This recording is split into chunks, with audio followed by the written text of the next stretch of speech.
This section concerns financial control systems in school.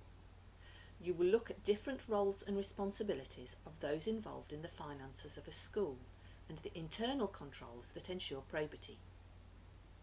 The assessment for this section asks you to evaluate key concepts relating to financial systems and controls and how they are implemented in a school. You will need to use a suitable benchmark to evaluate those key concepts.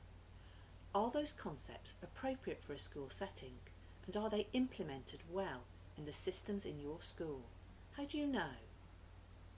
The SFVS, Governor's Handbook and Academy's Financial Handbook that you've already looked at in this unit are all useful sources of information here to use as a benchmark.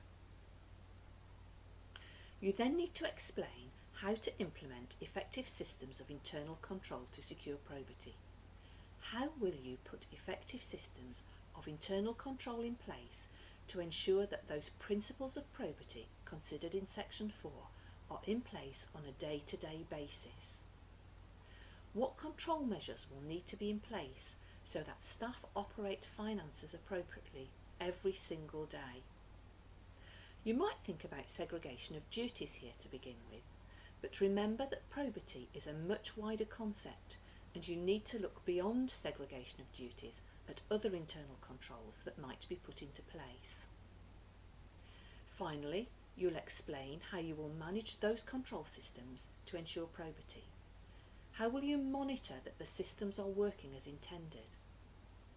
You will be asked to identify an area where an inadequate control exists in your school and set out recommendations to rectify it. Where, in your school, are internal controls not working as they should? Are members of staff bypassing the appropriate routes for ordering goods so that a commitment is not made against the relevant budget? Are receipts always issued where needed?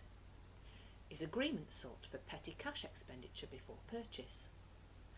All of these are examples of where controls are not currently effective and you need to find something in your school that is not working as it should.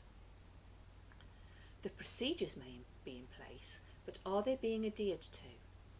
Remember to set this out in a professional way, focusing on the ineffectiveness of the controls rather than the people that do not adhere to them.